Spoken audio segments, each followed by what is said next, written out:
안녕하세요. 건강 365 아나운서 최인경입니다. 여름 안에는 참 여러 날들이 있죠. 초여름, 한여름, 그리고 그 사이 장마철까지 덥고 비 오고 후텁지근하고 무더운 날들로 채워집니다. 여름을 건강하게 보낼 수 있도록 기온과 기압 변화에 잘 적응하셔야 할 텐데요. 퇴행성 관절염으로 고생하는 분들에게는 장마철 관절통이 또 하나의 부담입니다. 오늘은 퇴행성 관절염 환자들의 일상을 살펴볼 텐데요. 도움이 되는 자세와 운동법, 혹시 피해야 하는 부분은 없을지 알아보겠습니다. 7월 10일 토요일에 건강 365 김동률의 다시 사랑한다 말할까 듣고 시작하겠습니다. 관절 날씨라고 하죠. 흐리고 비 오는 날이면 관절이 먼저 안다는 농담 아닌 농담인데요. 기압과 관절통 연관이 있는 걸까요? 특히 어르신들 관절통과 관련해서 장마철엔 요즘 더 고생하지 않을까 걱정입니다. 경희대 한방병원 황덕상 교수와 함께합니다. 교수님 안녕하세요. 네, 안녕하세요. 교수님, 장마철입니다. 퇴행성 관절염으로 고생하는 분들에게는 통증이 더 심해질 수 있을 때라면서요. 네, 아무래도 이런 습한 날씨가 또 비가 오고 흐린 날씨 이런 때에는 무릎에 통증이 더 심해지시는 그런 증상들이 또 많이 있고요. 또 이제 열대야처럼 이제 습하면서 더운 날씨가 되면은 더더욱 이제 야간에 통증을 좀 호소하시는 분들이 있어서 네. 어떻게 보면 이제 비 오고 습한 날씨 이런 것들이 그런 관절 사이에 있는 그런 관절액들이나 이런 거에 영향을 미쳐서 통증을 악화시키는 경향들이 많이 있습니다. 네. 날씨나 통증에 예민한 분들이 아무래도 좀 민감하게 반응할 텐데요. 기압의 변화로 인해서 관절의 균형이 깨지는 걸까요? 그렇죠. 아무래도 이제 그러면 그 원인이 통증이 오게 되는 원인이 뭐냐고 할 때에는 바로 이제 온도와 습도 그리고 이제 기압의 변화라고 할 수 있는데요. 네.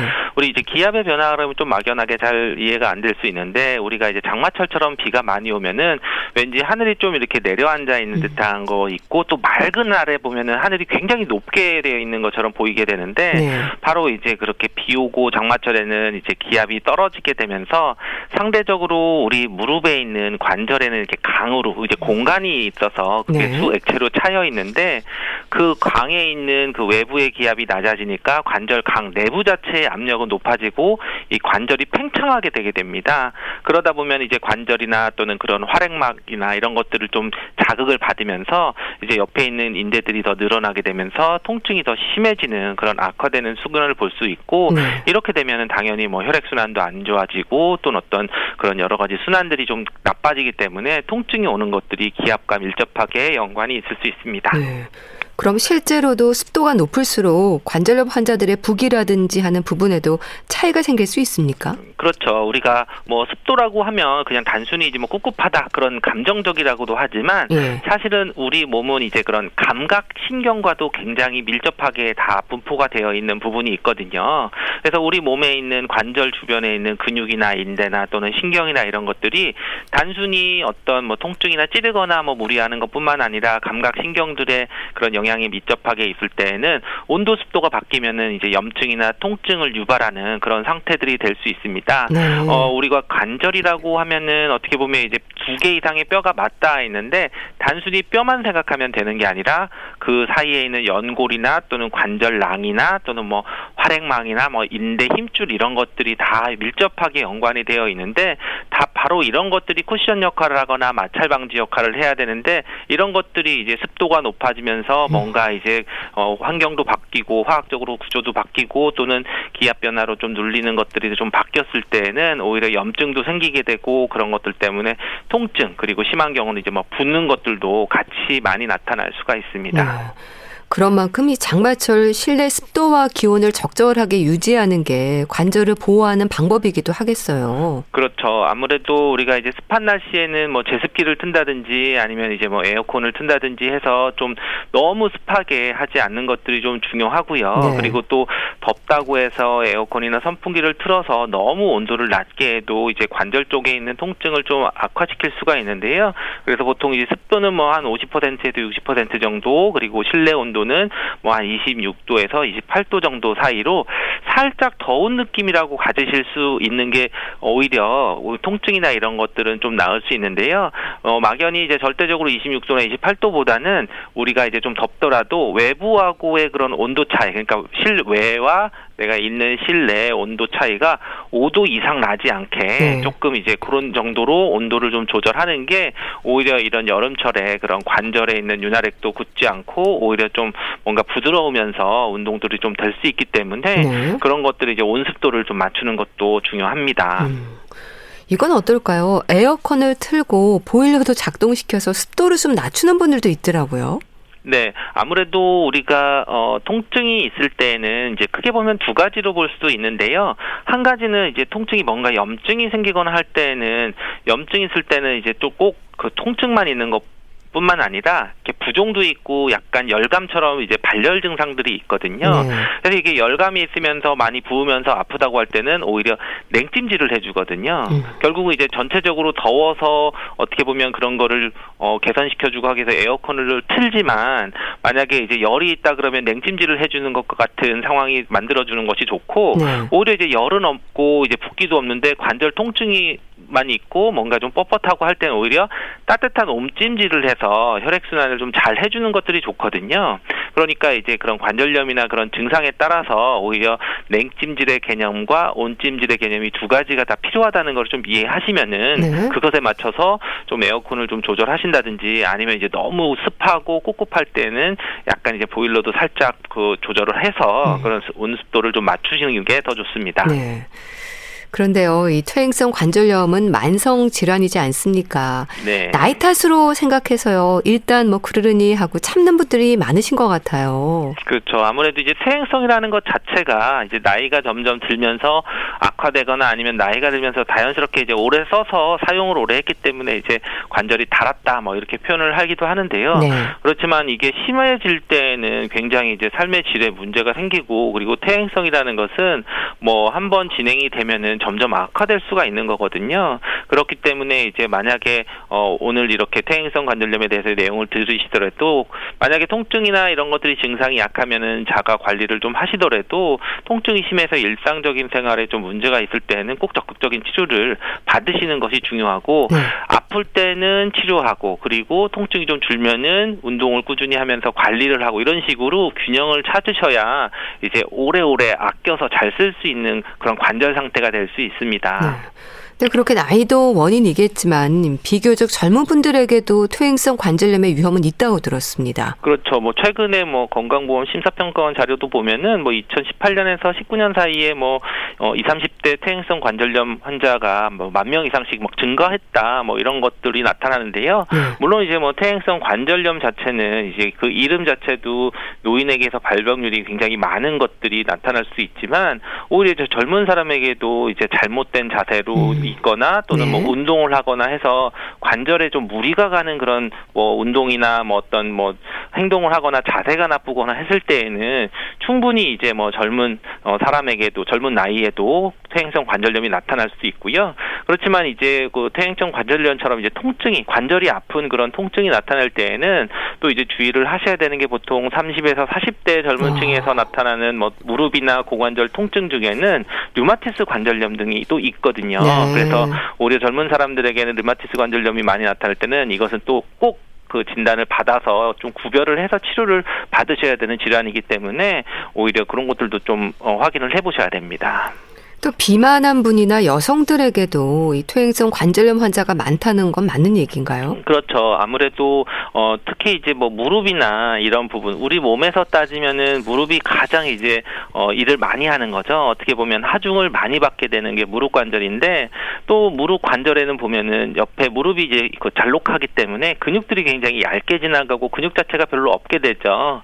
그랬을 때 이제 오히려 비만하거나 또는 여성들을 보면은 그 골반 위치 자체도 남성들보다는 골반이 약간 벌어져 있는 상태가 돼서 어떻게 보면 무릎으로 이렇게 똑바로 일직선으로 떨어지는 게 아니라 약간 사선에서 골반이 벌어져 있고 무릎은 안쪽으로 모여 있기 때문에 사선으로 관절이 형태가 되거든요. 네. 그래서 그런 각도가 좀 차이가 있기 때문에 똑같이 운동을 했을 때도 여성들이 조금 더 무릎이 약해지는 또는 관절이 좀 빨리 닳을 수 있는 그런 부분이 되고요. 그리고 비만하는 경우도 보통 체중이 1kg 늘어나면 무릎에 전해지는 하중이 뭐 한 2, 3배 된다고 하는 얘기도 있어서 뭐 퇴행성 관절염 환자의 뭐 60에서 70% 정도가 뭐 약간 과체중이나 비만인 상태라는 그런 통계도 있을 정도로 네. 오히려 이제 비만과도 매우 열접한 관련이 있어서 만약에 조기에 퇴행성 관절염이 있다고 하면은 꼭 체중 조절을 한다든지 네. 또는 이제 여성 같은 경우는 무릎의 위치나 또는 힐을 신거나 해서 무릎에 무리가 되는 그런 생활 습관들은 좀 개선을 하는 것이 필요합니다. 또 골다공증과 퇴행성 관절염도 연관이 있습니까? 네, 아무래도 뭐 골다공증과 퇴행성 관절염 똑같이 나타나는 것들은 퇴행성, 나이가 들면서 점점 이제 노화의 측면에서 굉장히 뼈 관절 감과 연관성이 굉장히 많이 있을 수가 있고요. 그렇지만 이제 물론 이제 골다공증은 뼈의 그런 골밀도가 좀 낮아지는 거고 퇴행성 관절염은 그 사이에 관절 사이에 있는 인대나 연골이나 이런 부분들이 약해져서 분명히 다른 것이긴 하지만 네. 대체로는 이제 적절한 운동이 안 되고 근육이 빠지게 되면서 악화된다고 하는 공통점이 있기 때문에 어떻게 보면 이제 우리가 점점 노화가 진행되면서 또는 뭐 통증이 있다고 할 때에는 두 가지 다 강화를 하고 관리를 하는 그런 차원으로는 공통점들이 있습니다. 네. 이 퇴행성 관절염, 골관절염 같은 의미지 않습니까? 근데 골관절염은 무슨 뜻인가요? 네, 아무래도 뭐 관절염이다. 뭐 뼈가 아프고 관절이 아픈 그런 부위에 염증이 생기거나 하는 것들이 나타나는 게 이제 골관절염이라고 볼 수도 있고 네. 일반적으로 뭐 골관절염이라고 하면 이제 퇴행성 관절염이죠. 물론 이제 골관절염에서는 대표적으로는 퇴행성 관절염도 있지만 류마티스 관절염도 분명히 이제 그렇게 구별을 할 수가 있는 거고요. 네. 결국 우리 관절이라고 하는 거는 뼈도 있지만 연골이나 인대 이런 부분들이 항상 접히고 뭐 또 많이 사용하면서 닳기도 하고 또는 외상이나 어떤 위치 이상이나 이런 것들 때문에 그쪽에 이제 연골이나 그 밑에 있는 경골 조직이라든지 이런 부분에 염증이 생기고 그러면서 통증도 있고 움직임도 나빠지게 하게 되는 그런 여러 가지 증상들이 이제 골관절염이라고 볼 수 있습니다. 그 관절에 연골이 닳는 건요, 왜 그럴까요? 네, 아무래도 우리가 뭐 서 있는 자세, 움직이는 것 자체가 우리가 골반이 있으면은 골반부터 무릎으로 가는 그런 직선 부분들을 이렇게 수직으로 떨어지는 그런 뼈까지 마찰이 있게 되게 되거든요. 네. 그래서 이제 그런 마찰이 있는데 어떻게 보면 내가 바른 자세로 서 있는 게 아니라 어떻게 보면 좀 다른 뭐 삐딱한 자세로 있다든지 한쪽이 골반이 돌아간다든지 또는 신발도 보면은 뭐 한쪽이 더 많이 닳는 분도 있고 또는 뭐 뒤꿈치가 닳는 부분도 심한 분들이 있고 해서 어떻게 보면 이제 걷는 자세들이나 이런 것들이 좀 바르지 못한 자세가 있을 때에는 마찬가지로 이제 우리 관절, 무릎 관절 사이사이에 이렇게 수평으로 지지를 해야 되는 게 전체적으로 다 힘을 받는 게 아니라 한쪽으로 치우쳐서 많이 쓰게 되면은 그런 것들이 근력도 약해지고 노화의 일종으로 연골이 조금씩 닳게 되다가 어느 순간 이상이 되면은 그게 이제 만약에 염증이 생기거나 하면은 통증으로 오게 되고 그런 연골이 닳게 되는 것들로 나타나게 되고요. 또 여성 같은 경우는 이제 폐경기가 되면서 또는 이제 여성 호르몬 변화나 이런 것들 때문에 더 이제 악화되는 그런 부분도 볼 수 있습니다. 그렇게 연골과 인대 손상으로 뭐 관절염이 생기고 통증이 나타나고 삶의 질이 떨어지는 여러 가지 불편한 상황이 되는데요. 주로 통증이 심해지는 자세가 있습니까? 네, 아무래도 이제 우리가 관절에 부담을 주는 나쁜 자세의 것들을 문제가 될 수도 있죠. 그렇지만 한쪽으로 뭐 짝다리를 짚고 오래 서 있는다든지 어떤 작업을 할 때 한쪽으로 무게 중심을 좀 쓸리고 뭐 무거운 거를 든다든지 또는 이런 운동할 때 좀 왼쪽 오른쪽이나 또는 전후 이런 쪽에 그 균형들이 깨져 있는 자세들도 문제가 될 수도 있고요. 또 우리가 쪼그려 앉아서 이렇게 뭔가 일을 할 때 이럴 때 이제 무릎에 가장 큰 무리가 될 수도 있고 또 이제 뭐 무릎 꿇는 자세도 좀 관절에 무리가 될 수도 있는데요. 또 요즘에 이제 젊은 분들은 보면 손가락 같은 데도 관절염이 온 것처럼 오게 되는데 보면은 이제 핸드폰을 들고 오랫동안 이제 영상들을 보게 되면 오히려 이제 그거를 지지하느라고 손가락이 휘거나 변형이 오는 분들도 있거든요. 그래서 이제 그랬으면은 아무래도 당연히 그런 거를 썼을 관절들에 대해서 더 무리가 될 수 있고 또는 이제 뭐 신발이나 이런 것들을 너무 이제 예쁜 것만을 하다 보니까 어떻게 보면 기능성이 좀 떨어지고 내 몸을 좀 관절들을 좀 뒤틀리게 하는 그런 높은 힐이라든지 또는 아예 충격을 너무 흡수해주지 못하는 너무 깔창이 없는 그런 신발을 신고 걸을 때에도 오히려 관절에는 그런 충격이 그대로 전해져서 문제가 올 수 있기 때문에 뭐 여러 가지 이런 우리 일상생활에서 그런 나쁜 자세나 생활 습관들이 관절염을 심하게 할 수 있습니다. 네. 류마티스 관절염 환자들이 이 퇴행성 관절염으로 오해하는 경우도 있다고 하던데 어떨까요? 원인도 다르고 좀 증상도 다르지 않습니까? 그렇죠. 기본적으로는 이제 뭐 관절이 통증이 있고 붓고 아프니까 이게 관절염이다. 그랬을 때 뭐 류마티스이냐 퇴행성이냐 이런 거는 정확히 이제 진단을 받아보셔야 알 수 있는데요. 네. 분명히 이제 두 가지는 구별이 되는 다른 그런 질환이고요. 퇴행성 관절염이라고 하는 것은 관절에 이제 퇴행적으로 해서 국소 부위가 내가 뭐 왼쪽이면 왼쪽 무릎, 뭐 오른쪽이면 오른쪽 무릎, 또는 손가락이 뭐 어느 쪽만 아프다 이렇게 많이 썼던 부위들이 좀 나타나는 그런 관절에 나타난다고 하면은 류마티스 관절염은 오히려 이제 류마티스 관절염 내과에서도 치료를 하는 것처럼 바로 이제 전신적인 면역 체계 오류로 인해서 그 내과적인 전신적인 반응들이 나타나는 염증들이거든요. 그렇기 때문에 이런 통증들이 한 관절에만 국한되는 게 아니라 만약에 나타나면은 양쪽 손가락이 다 대칭적으로 나타난다든지 또는 뭐 무릎이 아파도 뭐 양쪽으로 다 나타날 수 있고, 그리고 또 류마티스는 뭐 턱 관절부터 모든 전신적인 그런 피로감이라든지 식욕부진이라든지 뭐 여러 가지들이 다 나타날 수가 있거든요. 그리고 이제 조조광직이라 그래서 아침에 좀 많이 좀 뻣뻣했다가 또 이제 좀 한두 시간 있으면 좀 풀리는 그런 특징적인 증상들이 나타나는데, 물론 이런 것들이 증상만 가지고는 분명히 구별할 수가 좀 있는 데는 한계가 있어서 만약에 이런 증상들이 있다고 하면은 꼭 심하게 통증이 지속이 되고 조절이 안 된다면은 정확하게 진단을 뭐 혈액 검사를 하실 수도 있고 엑스레이를 찍어야 될 수도 있고 하는 검사를 꼭 받으셔야 됩니다. 네. 이 퇴행성 관절염 환자들이 일상에서 가장 힘들어하는 부분이 뭔가요? 아무래도 이제 통증이 되겠죠. 그리고 이제 통증이 되면서 어떻게 보면 퇴행성이라고 하는 게 한번 이렇게 문제가 됐을 때에는 저희가 다시 젊어질 수는 없는 것처럼 한번 손상이 오게 되는 그런 관절들은 다시 뭐 정상적으로 되기까지 조금 힘든, 뭐 정상이라기보다는 통증이 없는 생활들을 유지를 하려 그러면은 힘든 그런 과정들을 좀 갖게 되시는, 그리고 또 단순히 치료를 한 번 받았다고 되는 게 아니라 꾸준히 생활 관리를 하거나 유지를 하는 쪽에서 관절 관리를 하셔야 되는 부분이 좀 어떻게 보면 힘들 수도 있습니다. 네. 그래서 관절에 무리가 가지 않도록 되도록 좀 쉬어야 한다는 생각을 많이들 합니다. 그러다 보면은 운동에 조금 소극적이 되기도 하는데요. 퇴행성 관절염 환자들에게도 운동이 필요할까요? 네, 그 운동이 정말 중요한 그런 한 부분이 될 수 있고요.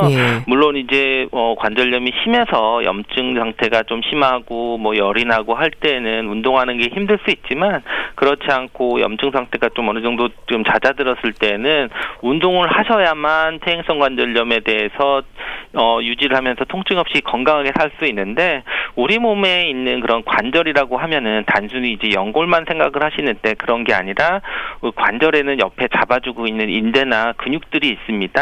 그럼 그 근육들이 지탱을 해줄 때 오히려 무릎이나 연골이나 이런 데에 부담이 없이 하중이 가지 않기 때문에 똑같이 이제 통증 없이 일상생활을 할 수 있는데요.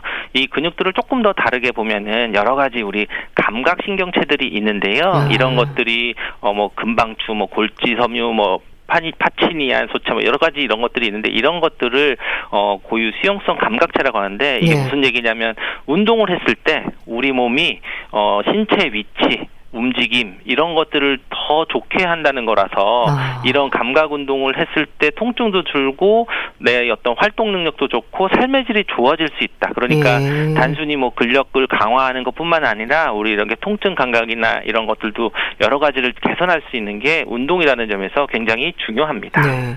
그렇다면 계단 오르기는 도움이 되지만 내려가는 일은 위험할 수 있다는 말도 하던데 이건 맞는 얘기일까요? 그렇죠. 아무래도 우리가 내려갈 때에는 아무리 뭐 관절이나 무릎에 힘을 준다고 해도 이렇게 충격을 뒤꿈치나 앞꿈치에 덜컹하고 이제 충격을 줄 수밖에 없거든요. 그러면 이제 퇴행성이라고 하는 것은 연골이 좀 닳고 그런 관절들을 지지해주는 힘이 약해졌기 때문에 문제가 되기 때문에 오를 때에는 뭐 강하게 쿵 찍으면서 오르는 사람은 없죠. 지그시 눌러서 힘을 주고 종아리나 뭐 허벅지 쪽에 힘을 줘서 올라갈 때는 관절 운동이 좀 되지만 이게 내려올 때는 이제 덜컥덜컥 이제 쿵쿵 이제 발을 찢게 되는데, 그럴 때 오히려 관절이나 연골이나 뭐 무릎 관절에 무리가 돼서 더 악화되시는 게 있어서 꼭 운동할 때에는 계단을 올라가거나 이런 거는 좋지만 내려가는 거는 엘리베이터를 이용을 하신다든지 아니면은 이제 부득이하게 계단을 쓸 때에는 약간 뭐 옆에 있는 난관을 좀 잡고 발꿈치 끝으로 살짝 이제 내려놓는 연습을 좀 하시는 게 좋습니다. 네. 그럼 퇴행성 관절염 환자들은 등산을 좀 피하라고 하던데 이것도 뭐 내려올 때 부담이 돼서 그런 건가요? 네, 아무래도 우리가 계단하고 똑같이 이해를 하시면 되는데 네. 등산은 이제 경사면은 오를 때 이런 것들은 괜찮은데 문제는 이제 내려오게 되는 이제 하산이 문제가 되죠. 하산을 할 때는 이제 동작이 무릎의 관절에 무리가 되는 거고, 그리고 우리가 등산이라고 하면 사실은 평평한 평지가 아니라 돌 같은 것들이 있어서 굉장히 발도 위치를 좀 다르게 울퉁불퉁하고 그러다 보면은 균형을 잃게 되는데요. 네. 결국 이제 퇴행성 관절염이라는 것은 무릎 관절에서도 한쪽이 좀 닳게 되기 때문에 평평하지 못하고 약간 울퉁불퉁한 산길을 걷거나 그럴 때에는 오히려 한쪽 관절이 더 무리가 갈 수도 있거든요. 그러면은 잘못하면은 이제 통증이 심할 때는 뭐 하산하다가 이제 주저앉으시게 되면은 오히려 더 큰 문제들이 생길 수 있기 때문에 어떻게 보면 좀 땅이 좀 고른 그런 평지에서 뭐 내려가는 것보다 가벼운 그냥 경사가 좀 약한 수준에서 운동을 하시고 될 수 있으면 심할 때는 평지를 걷는 것이 더 좋습니다. 또 체중 조절을 통해서 무릎에 받는 하중을 줄이는 게 도움이 되긴 할 텐데요.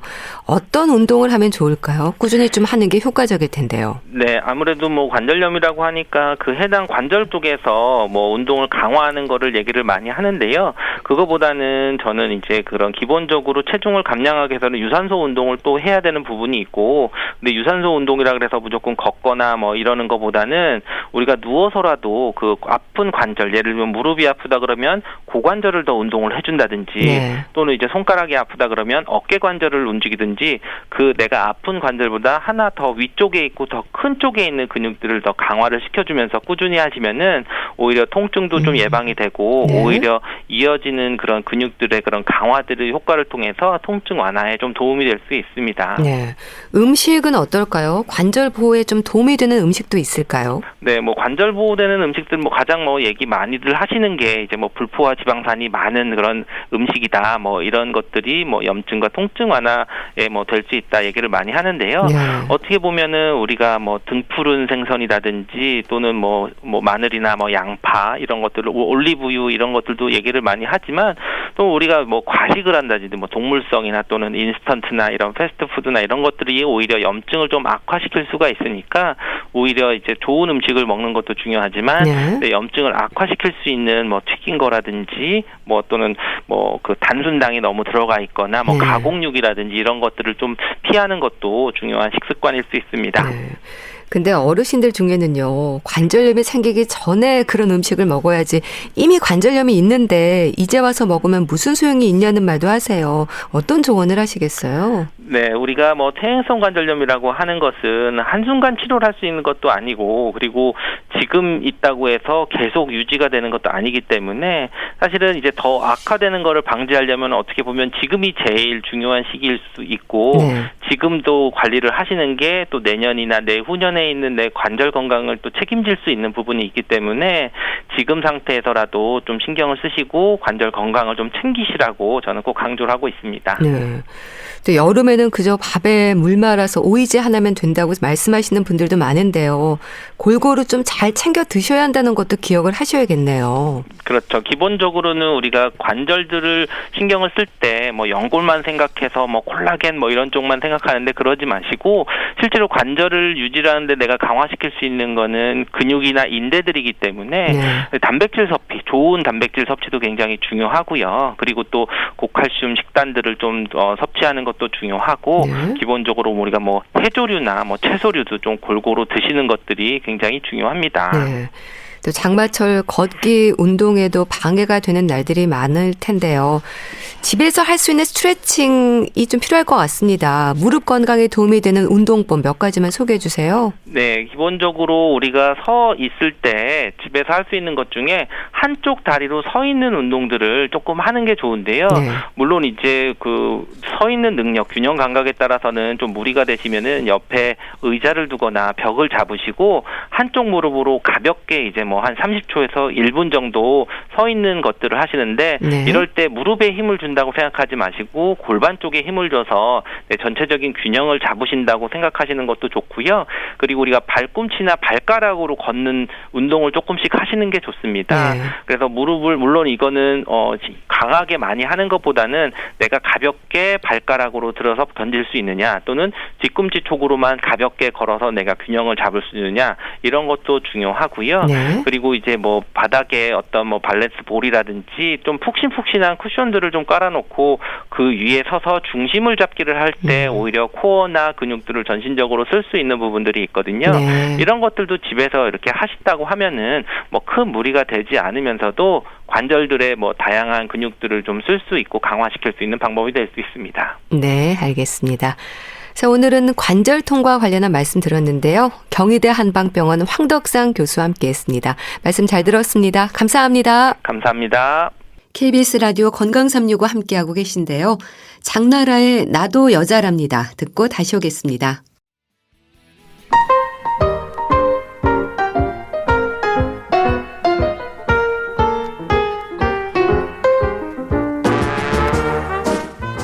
건강한 하루의 시작.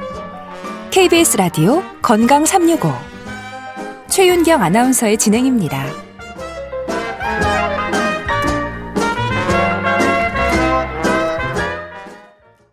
KBS 라디오 건강365 함께하고 계십니다. 주말의 건강책 정보 북컬럼니스트 홍순철 씨와 함께합니다. 안녕하세요. 네, 안녕하세요. 나는 치매 의사입니다. 오늘 소개해 주실 책 제목인데요. 치매를 다루는 의사라는 얘기일까요? 의사가 치매 진단을 받았다는 걸까요? 참 어느 쪽이든 치매라는 단어가 주는 첫 느낌은 일단 부담으로 다가오는데 어떤 내용입니까? 예, 나는 치매 의사입니다. 말씀하신 것처럼 중의적인 의미를 갖고 있어요. 처음에는 치매를 다루는 의사였는데요. 그분께서 결국 치매 진단을 받게 됩니다. 그러셨군요. 우리가 이제 치매가 아닐까라는 두려움들이 있을 때 사람들이 자동적으로 떠올리는 질문들이 있어요. 이게 치매를 테스트하는 몇 가지 질문지인데요. 뭐 예를 들어서 당신이 지금 어디에 있는지 그 장소를 구체적으로 말해보세요. 라는 질문에 답을 하게 한다던가 아니면 100에서 7을 한번 빼보세요. 그러면 이제 93 그러잖아요. 거기서 7을 한 번 더 빼보세요. 한다든가 그렇게 7을 빼는 방식으로 질문을 던지는 거죠. 이런 질문은요. 치매인지 아닌지를 판단하는 기준으로 활용되고 있어요. 이게 세계 여러 나라에서 사용되고 있는 인지기능 검사의 문항인데 바로 이 유명한 치매 테스트를 만든 분이 오늘 소개해드리는 책 나는 치매 의사입니다의 저자인 일본 의사인 하세가와 가즈오 박사입니다. 그러시군요. 네, 이 하세가와 박사는요. 세계 최초로 표준 치매 진단법을 만들었고 일생 동안 수천 명의 치매 환자들을 치료하면서 일본 내 치매 케어 시스템의 초석을 닦은 분이세요. 일본이 사실 이 고령 사회이기 때문에 이 치매 문제가 상당히 심각하거든요. 근데 어떤 돌봄의 시스템을 초석을 닦았다는 면에서 상당히 많은 존경을 받고 있는 분인데 그런데 평생 동안 치매 환자 치료에 헌신했던 이 하세가와 박사가 치매에 걸리게 됩니다. 참 얄궂은 운명이죠. 이분의 나이 88세 때의 일이었다고 그래요. 치매의 가장 큰 원인은 노화이기 때문에 어쩌면 당연한 결과다라고 이야기하면서 마지막까지 의사로서 할 수 있는 가장 최선의 일이 무엇인가 고민했다고 그럽니다. 그리고 자신의 있는 모습을 그대로 보여줌으로써 사람들에게 치매에 걸리면 저렇게 되는 거구나. 그 모습을 전하기로 결심했다고 그래요. 100세 장수 시대를 살아가는 우리가 해야 할 일은 무엇인지 치매 환자뿐만이 아니고 치매 환자의 주변에서 그들을 돌보는 사람들은 치매 환자를 어떻게 대해야 되는지 이런 것들을 고민하도록 했다라는 거죠. 그러니까 88세의 나이에 치매 진단을 받은 치매 전문의. 고령 사회에 사는 지금 80세 이상이면 이제 치매 위험이 높은 거로 알려져 있긴 한데요.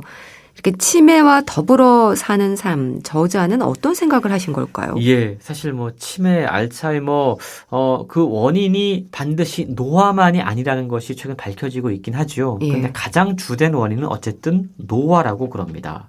치매 환자를 치료하던 의사에서 치매 환자가 된 저자. 2017년에 자꾸만 뭔가 좀 기억이 온전치 않다라는 사실을 깨달았다고 그래요. 네. 그리고 인지 능력의 이상을 느낀 후에 자신이 치매에 걸렸다는 사실을 주변에 공표했다고 그럽니다. 그의 나이 88세 때의 일이었는데요. 네. 그리고 사실적으로 치매 환자의 삶을 보여주기 위해서 일본 NHK 스페셜 다큐팀과 함께 500일에 걸쳐서 자신의 일상을 담은 다큐멘터리를 촬영한 거죠. 아유, 대단하시네요. 그러니까 이 책이 바로 그 모든 결과물이라고 이야기할 수 있는데요. 네. 한평생 치매를 연구해온 의사가 치매 당사자가 돼서 비로소 깨닫게 된 사실들 그리고 통찰들을 써내려 가고 있습니다. 치매 진단을 받은 사람, 치매 환자를 돌보는 가족, 의료진, 그리고 치매에 걸릴까 봐 두려워하는 모든 사람들에게 치매는 어찌 보면 이제 우리 모두에게 해당되는 이야기가 될 수도 있다. 그래서 치매와 함께 살아가는 방법을 책을 통해 소개를 하고 있는 겁니다. 네. 참 우리가 치매에 대해서 막연한 두려움을 갖고 있는 게 사실인데요. 이렇게 진단부터 치매 진행 과정을 보여준다는 게 쉽지 않을 것 같습니다. 있는 그대로의 기록인 거잖아요. 그렇습니다. 사실 우리가 치매에 걸리면 뭔가 비정상적인 상태가 매일 24시간 계속된다라고 생각하기 쉬워요. 하지만 실상은 그렇지 않았다고 그럽니다. 그랬군요. 그날 컨디션에 따라서 좋아지기도 하고 나빠지기도 하고 마치 어떤 그라데이션 같은 변화가 있었다라고 책을 통해 소개를 하고 있는데요. 흔히들 치매에 걸리면 당장 쓸모없는 사람이 된 것처럼 취급을 합니다. 하지만 치매에 걸렸어도 마음은 여전히 살아있고 어제와 다름없이 삶은 계속된다라는 게 저자의 증언인데요. 네. 치매 진단을 받았다고 이제 틀렸어, 끝이야 라고 생각하거나 치매 당사자를 삶에서 배제하지 않기를 책을 통해 당부를 하고 있어요. 저명한 치매 전문가로서 독자들이 편견 없이 치매를 바라볼 수 있도록 안내하는 한편 타인의 문제로 치매를 바라봤을 때는 결코 알 수 없었던 그 당사자들의 불편함과 불안에 대해서도 솔직하게 고백하고 있는 거죠. 무슨 생각을 하는지, 왜 그런 행동을 하는지 전혀 알지 못했던 아픈 자신의 가족의 마음을 함께 들여다볼 수 있도록 소중한 기회를 선사해주고 있습니다. 네. 참 이 말씀만 들어도 많은 걸 깨닫게 하는데 치매 환자를 돌보는 다른 의료진이나 가족들에게도 도움이 되겠어요. 그렇습니다. 저자는요. 이렇게 이야기를 해요. 치매에 걸려도 안심하고 살 수 있는 세상. 죽는 날까지 내가 이루고 싶은 것은 그것뿐이다. 라는 거죠. 치매 진단 기준도 없고 이해도 부족했던 시절에 사실 과거에는 그랬습니다. 치매 환자를 마치 미친 사람 취급을 했거든요. 침대에 묶어두는 걸 목격을 했다고 그래요. 그 뒤에 평생 치매 의료에 헌신하겠다라고 다짐을 했다고 그럽니다. 사실 의사는요. 아픈 환자를 낫게 하는 게 의사의 보람이고 가치예요. 근데 치매라고 하는 병은 최근 조금씩 이제 뭐 인식이 바뀌긴 하지만 낫지 않는 병이다. 라는 생각들을 했거든요. 그 당시에 낫지 않는 병인 치매를 전공한다라는 거에 대해서 사람들이 이상한 별종 취급을 했다. 그렇게 이야기를 하고 있어요. 하지만 희망이 없기 때문에 더 고통스러워하는 치매 환자들에게 어떻게든 힘이 되어주고 싶었다라고 고백을 하고 있는 거죠. 슬플 때는 슬프게, 즐거울 때는 즐겁게 느끼는 것. 이건 보통 사람들과 똑같다라고 자신의 상태를 통해서 고백을 해요. 치매에 걸렸다고 해서 아무것도 모르는 것이 아니다라고 항변하는 거죠. 사실 치매에 걸려서 망상이나 배회 이러한 이상 행동으로 주변에 불편을 끼치는 경우는요. 전체의 약 10% 정도밖에 되지 않는다고 그럽니다. 그렇군요. 그리고 이러한 행동들은 어느 정도 증상이 많이 진행되고 나서야 나타나는 현상들이라는 거죠. 네. 실제로 치매 환자의 90%는 주위에 폐를 끼치지 않고 돌봄 서비스를 이용하는 정도로만 일상생활을 하고 있다. 근데 우리가 극단적인 몇몇 사례를 보고 네. 치매에 걸리면 저렇게 돼 라는 시선을 갖는 건 문제가 있다라고 지적하고 있는 겁니다. 가장 큰 문제는요. 예. 가족들조차 치매 부모를 망각의 투명 인간으로 취급하는 거예요. 대화의 문을 닫아버리고 아예 대화하려고 시도하지 않는 그 모습, 그것이 더욱더 치매 환자들을 외롭게 만든다라고 이야기를 하고 있습니다.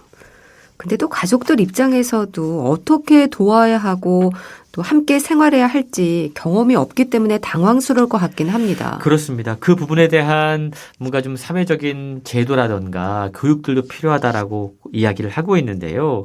사람들은 무엇을 어떻게 해야 될지 모를 때 불안해집니다. 네. 사실 치매 당사자가 매번 그런 상황에 처하게 되거든요. 그 사실을 너무나도 잘 알기 때문에 하세가와 박사는 치매 환자를 어떻게 대해야 되는지 꼭 많은 사람들이 알았으면 하는 마음에서 책을 썼다라고 이야기를 하고 있어요. 네. 가장 중요한 건 나는 치매에 걸렸습니다.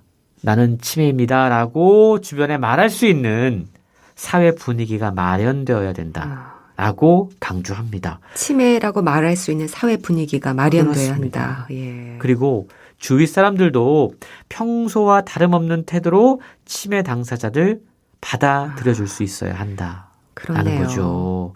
아니 대체 왜 이러시는 거예요? 라고 예. 하면서 다그치거나 정말 처음부터 끝까지 다 해줘야 되는, 돌봐줘야 되는 사람으로 여기게 되면 오히려 본인의 당사자의 역할을 빼앗기 때문에 상태를 나쁘게 만들 수도 있다라고 이야기를 하고 있습니다. 네. 치매 당사자에게 자주 질문하라고 이야기를 해요. 질문을 하라고요. 네. 오늘은 무슨 요일이에요? 네. 오늘 기분이 어떠세요? 예. 오늘 뭘 하고 싶으세요?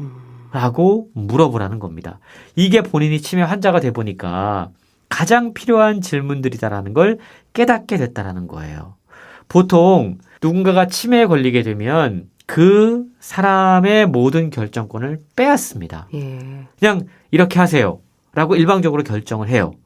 근데 책은 그렇게 하지 말고 오늘은 뭘 하고 싶으세요? 반대로 오늘은 뭘 하고 싶지 않은가요? 네. 라는 질문을 던져서 자기 결정권을 포기하지 않도록 돕는 것. 예. 이게 치매 환자를 그나마 진행을 좀 더디게 할 수 있고 인간으로서 그 존엄성을 지켜주는 질문이다라고 책을 통해 강조하고 있는 겁니다. 네.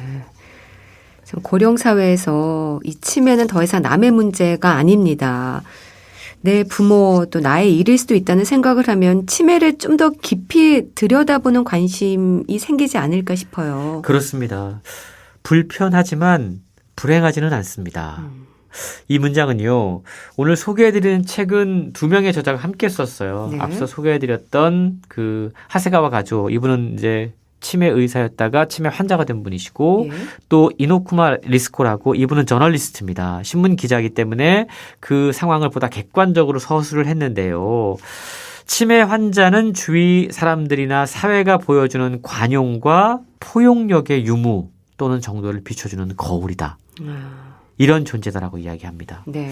그러니까 치매 환자를 어떻게 대하는가를 보면 그 사회의 수준이 보인다라는 거죠.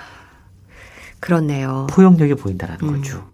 왜냐하면 치매의 본질은 결국 일상생활의 장애이기 때문인데요. 가장 기본적인 생활을 하는데 어려워지는 거죠. 그렇습니다. 그분들이 일상생활을 편안하게 할 수 있도록 사회가 배려하는 것이 결국 그 사회의 수준이라는 겁니다. 네. 그리고 그게 치료와 돌봄의 수준이라는 거죠. 치매에 걸리면 밥 먹는 것부터 시작해서 씻는 것까지 일상에서 사실 그동안 당연하게 해왔던 걸 혼자 힘으로 할 수 없게 됩니다. 예. 그런데 주위 사람들이 치매 당사자와 함께 생활을 하면 필요한 지식과 기술을 알고 있으면 치매 당사자의 상태도 훨씬 더 좋아질 수 있다라고 책은 강조하고 있는 겁니다. 네. 그냥 알아서 다 해주기보다 할 수 있는 것들을 하게 해주는 것. 예. 그리고 곁에서 지지해주고 응원해주고 돌봐주는 것이 진정한 치매 치료다라고 책을 통해 이야기를 하고 있는데요. 네. 저자가 책을 통해 마지막에 강조하고 있는 부분이 있어요. 치매는 결국 나 자신이 언젠가 겪을 수 있는 문제다라는 겁니다. 치매를 비롯해서 치료제 없는 수만 가지 병과 함께 사실 우리가 지금 100세 시대를 맞이를 했거든요. 네. 근데 이런 상황에서 치료제가 없다면 우리가 해야 될 일은 치매에 걸려도 안심하고 살 수 있는 세상을 함께 만들어가는 것이라는 겁니다. 그렇네요. 치매 환자들의 슬픔과 고통을 덜어주기 위해서 정말 평생을 헌신하고 그리고 치매에 걸린 이후에도 임상과 연구에 도움이 되고자 최선을 다해서 자신의 상태를 솔직하게 기록한 하세가와 가조. 이 분의 노력이 정말 치매 환자를 대하는 우리의 의식을 바꿔줄 수 있을 것이다. 라는 기대를 하게 되고요. 예. 언젠가는 정말 이 문제를 보다 근본적으로 치료할 수 있는 그 치료법을 찾는데 도움을 주지 않을까. 이런 기대를 품어봅니다. 네. 치매에 걸려도 안심하고 살 수 있는 세상을 위해서 좀 노력하고 싶다는 저자의 말이 가슴에 남습니다. 아무래도 모두의 노력이 있어야겠죠. 사회에 관심도 좀 필요할 것 같고요. 그렇습니다. 이 치매 문제는 정말 본인 당사자의 문제가 아니고요. 네. 가족의 문제, 사회의 문제, 그리고 앞서 설명드린 것처럼 그 사회의 수준을 보여주는 거울이다라는 생각을 우리가 잊지 않았으면 좋겠습니다. 네. 나는 치매 의사입니다. 소개해 주셨는데요. 북컬럼니스트 홍순철 씨와 함께했습니다. 감사합니다. 고맙습니다. 나월의 바람 기억 보내드리면서 인사드릴게요. 건강365 아나운서 최인경이었습니다. 고맙습니다.